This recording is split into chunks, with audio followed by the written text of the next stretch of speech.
Di sebuah negeri yang makmur, di bawah pemerintahan Raja Harun ar-Rasyid, tinggal seorang tokoh yang tak hanya dikenal cerdik, namun juga menjadi penyeimbang keadilan di tengah istana. Namanya adalah Abu Nawas, si pujangga nyentrik, si penjawab teka-teki kehidupan, dan si pembela kaum tertindas. Namun kali ini, lawan Abu Nawas bukanlah sekadar teka-teki dari sang raja, melainkan seorang menteri yang kejam, licik, dan haus kuasa. Bagaimana Abu Nawas menghadapi kezaliman di tengah istana yang penuh tipu muslihat? Dengarkan baik-baik. Inilah kisah Abu Nawas dan menteri yang zalim. Pada suatu hari, suasana istana berubah muram. Seorang menteri baru yang konon ditunjuk karena kedekatannya dengan keluarga kerajaan, mulai menunjukkan sifat aslinya. Ia adalah menteri zalim bin khianat. Di balik senyumnya, tersimpan kerakusan yang tak terkira. Ia memeras para pedagang, menuduh rakyat kecil dengan tuduhan palsu, bahkan memotong hak para janda dan anak yatim. Tapi, karena liciknya, semua dilakukan dengan cara yang seolah-olah sah secara hukum. Para pegawai istana takut padanya, dan rakyat hanya bisa pasrah. Hingga pada suatu malam, terdengar ketukan di pintu rumah Abu Nawas. Tok, tok, Abu Nawas, tolong kami, ujar seorang lelaki tua sambil menggandeng anak perempuannya yang menangis. Kami dituduh mencuri oleh menteri zalim, padahal kami hanya mengambil buah mangga yang jatuh dari kebun istana. Abu Nawas menatap mereka dengan sorot tajam, lalu tersenyum. Sudah saatnya angin keadilan kembali berembus di istana. Keesokan harinya, Abu Nawas datang menghadap Raja Harun. Wahai Paduka, hamba ingin membuat pertunjukan kecil untuk menghibur istana, ucapnya. Raja yang sedang bosan langsung setuju. Dan Abu Nawas pun mengatur sebuah sandiwara di halaman kerajaan. Di tengah acara, ia membawa seekor kambing tua yang kurus, mengenakan jubah dan sorban kecil. Hadirin sekalian, ujar Abu Nawas lantang, inilah kambing paling bijak di negeri ini. Ia bisa menilai siapa yang jujur dan siapa yang zalim. Semua tertawa, termasuk Raja Harun. Tapi yang mengejutkan, ketika Abu Nawas mendekatkan kambing itu ke arah sang menteri zalim, si kambing tiba-tiba mengamuk, melenguh keras, dan lari ketakutan. Abu Nawas tersenyum.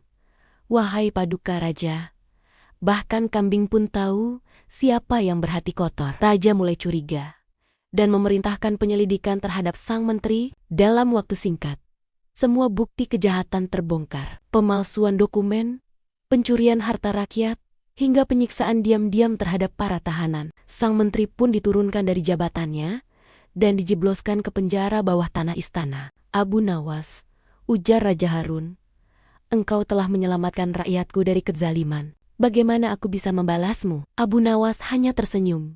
Cukuplah Paduka menegakkan keadilan, karena keadilan tak akan pernah menua. Dan sejak hari itu, rakyat kembali merasa aman. Abu Nawas kembali ke kehidupannya yang sederhana, tak mencari pujian atau hadiah. Ia hanya ingin satu hal, keadilan bagi semua. Sahabat pendengar, kadang dalam hidup, kejahatan menyamar dalam pakaian kebajikan. Tapi di atas semua tipu daya, akal sehat, keberanian, dan kebenaran akan selalu menang. Abu Nawas dan Menteri Zalim bagian 2, balas dendam sang penipu bijak. Pada bagian sebelumnya, kita telah melihat bagaimana seorang menteri zalim mencoba menjatuhkan Abu Nawas dengan tuduhan palsu. Namun siasat licik menteri itu justru berbalik arah.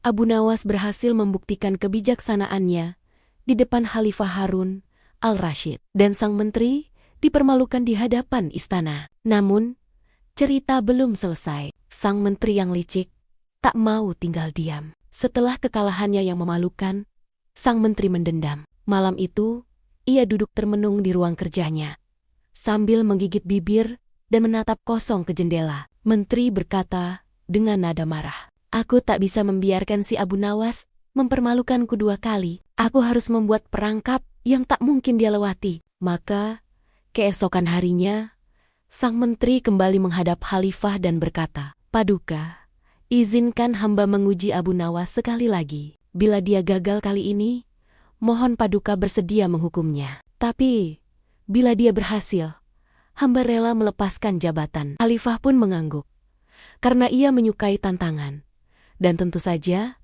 ingin tahu siapa yang lebih cerdik di antara keduanya. Lalu, menteri mengirim utusan kepada Abu Nawas. Surat itu berbunyi, "Wahai Abu Nawas, atas perintah Khalifah, engkau diminta menangkap angin dan menyimpannya dalam kantong. Besok pagi, angin itu harus dipersembahkan di hadapan Baginda." Abu Nawas hanya tertawa kecil membaca surat itu. Abu Nawas berkata dengan senyumnya yang khas, "Apa mereka pikir aku ini tukang sihir, menangkap angin?"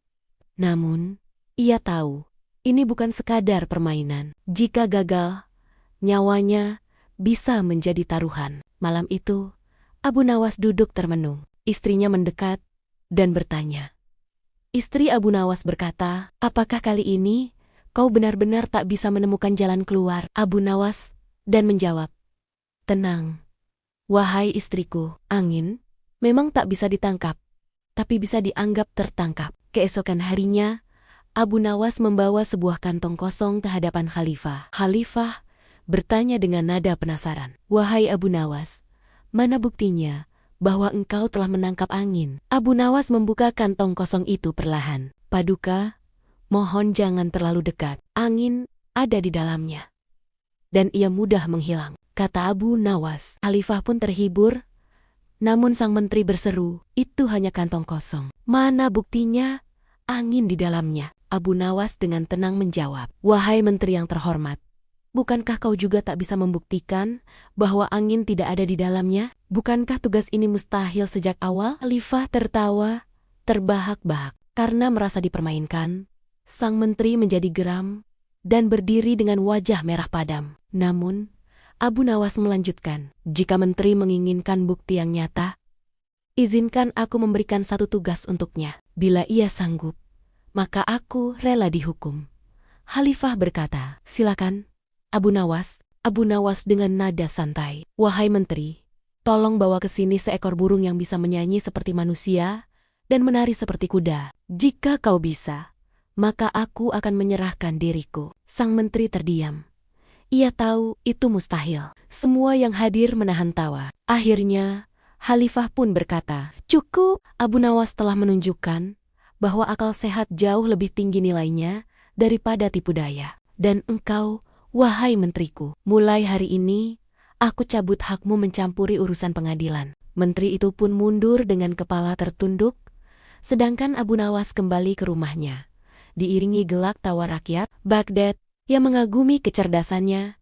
Dan begitulah, akal licik si menteri kembali tumbang oleh kecerdikan Abu Nawas. Karena seperti kata pepatah, kejahatan akan selalu kalah oleh kebijaksanaan selama kebenaran masih dijunjung tinggi. Abu Nawas dan Menteri Zalim episode 3, Jerat yang terbalik. Pada 2 episode sebelumnya, kita telah menyaksikan bagaimana sang menteri zalim berulang kali berusaha menjatuhkan Abu Nawas. Namun, setiap siasat yang ia rancang justru berbalik arah, mempermalukannya di hadapan Khalifah Harun al-Rashid. Kini, sang menteri merancang rencana terakhir, rencana besar yang ia yakini akan menjadi akhir bagi Abu Nawas. Malam itu, sang menteri memanggil beberapa orang pejabat ke rumahnya secara diam-diam. Di ruang yang tertutup rapat, ia berkata dengan suara perlahan, "Kita tidak bisa membiarkan orang seperti Abu Nawas terus mempermainkan kehormatan istana. Kali ini,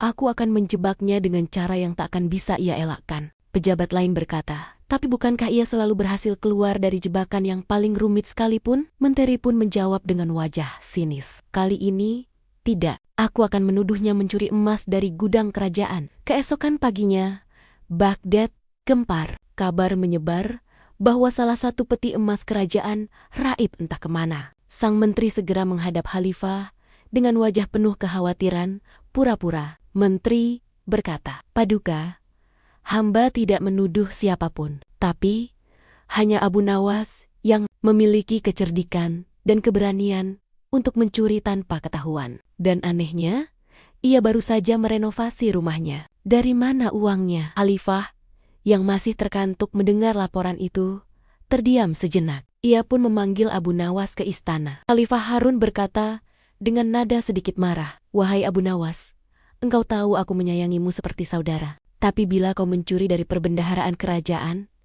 Aku tak bisa memaafkanmu. Buktikan bahwa engkau tidak bersalah. Abu Nawas menunduk. Namun di balik sorot matanya, tampak sinar cerdik yang tak pernah padam. Abu Nawas pun menjawab, Paduka yang mulia, izinkan hamba menyelidiki sendiri siapa pelaku sesungguhnya. Beri hamba waktu 3 hari. Dan bila tak terbukti, hamba siap menerima hukuman. Khalifah mengangguk. Sementara, sang menteri tersenyum puas. Ia yakin waktu 3 hari tidak akan cukup untuk Abu Nawas keluar dari perangkap. Malam pertama, Abu Nawas mendatangi penjaga gudang kerajaan dan berkata kepada penjaga gudang, Wahai sahabat, malam pencurian itu, apakah ada yang masuk selain menteri dan orang kepercayaannya?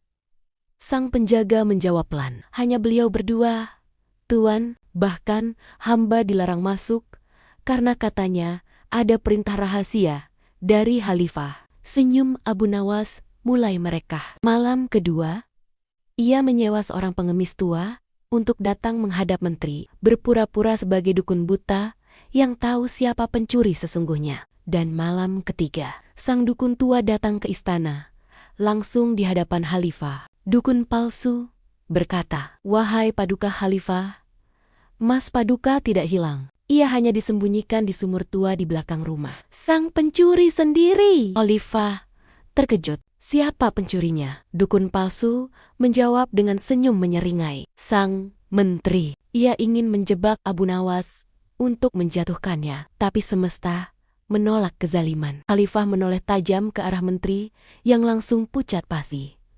Benarkah ini? Sebelum sang menteri sempat menjawab, Abu Nawas masuk ke ruangan dengan membawa sekantong emas. Paduka, hamba telah menemukan emas Paduka di sumur tua di belakang rumah menteri. Mungkin ia lupa menyimpannya di sana. Atau terlalu tergesa-gesa. Khalifah menahan tawa, namun tatapan matanya menusuk sang menteri yang tak sanggup berkata sepatah pun. Keesokan harinya, diumumkan bahwa sang menteri dipecat dari jabatannya dan dikirim ke perbatasan negeri untuk menjadi penjaga gudang di tempat paling terpencil. Sedangkan Abu Nawas kembali ke rumahnya dengan kepala tegak dan senyum penuh kemenangan. Dan begitulah, untuk ketiga kalinya, kebijaksanaan Abu Nawas menghancurkan niat jahat yang tersembunyi dalam hati seorang yang haus kekuasaan. Karena sesungguhnya, kecerdikan yang dibalut kebaikan akan selalu menang atas tipu daya yang diselimuti kezaliman. Sampai di sini kisah Abu Nawas